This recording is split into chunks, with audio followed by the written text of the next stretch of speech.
Assalamualaikum warahmatullahi wabarakatuh.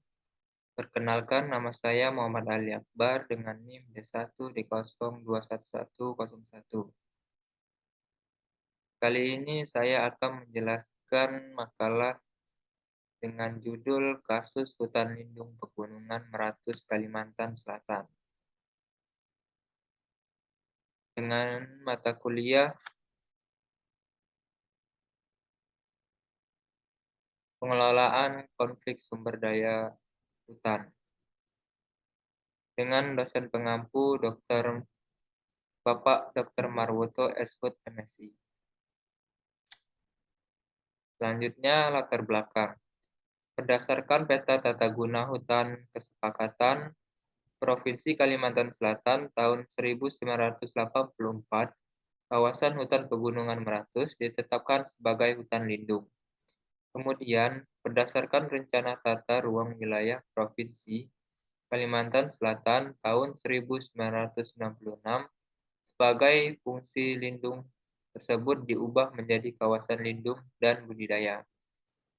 Dan pada tahun 1998 dilakukan paduserasi PGHK dan RTRWP yang hasilnya menetapkan kawasan hutan Pegunungan Meratus sebagai kawasan hutan lindung.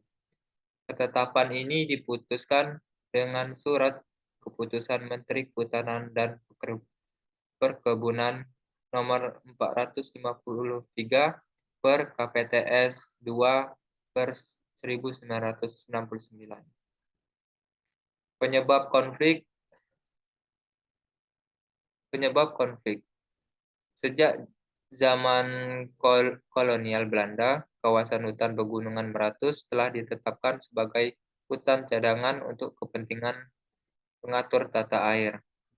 Kebijakan ini menetapkan kawasan hutan Meratus sepanjang Kota Baru hingga Pasir sebagai kawasan hutan lindung yang tidak boleh digunakan untuk kepentingan lain apapun.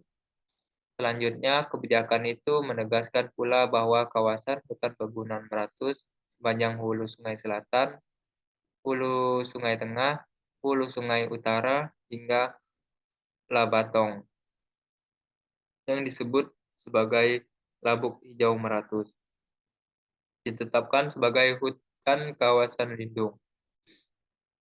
Pada tanggal 1 Desember 1999, diselenggarakan rapat koordinasi menetapkan perubahan fungsi kawasan hutan lindung Meratus. Berdasarkan hasil kesimpulan rapat, ternyata sebagian besar peserta menolak alih fungsi ini. Adapun pihak-pihak yang terlibat, yang pertama PKSDA.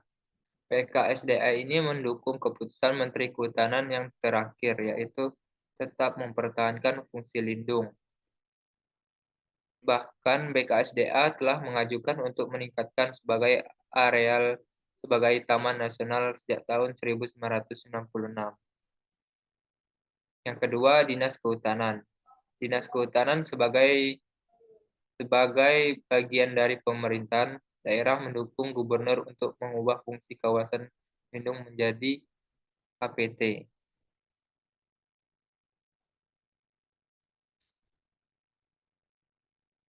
Yang ketiga, ada masyarakat. Sebagai masyarakat, ada yang setuju dengan rencana ahli fungsi ini dan ada juga sebagian yang menolak.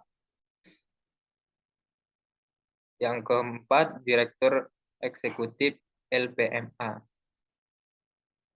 dan Ketua Koordinator Aliansi Advokasi Meratus. Mereka menolak rencana ahli fungsi ini.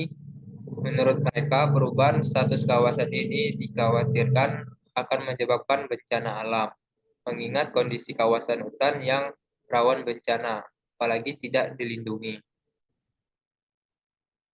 Adapun upaya penyelesaian konflik, yang pertama, melakukan rapat-rapat koordinasi yang dihadiri oleh berbagai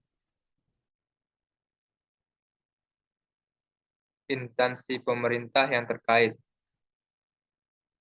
pihak perusahaan, LSM, dan media massa. Yang kedua, pembentukan tim terpadu yang dikoordinasikan oleh BKSDA untuk mengkaji kelayakan alih fungsi kawasan ini.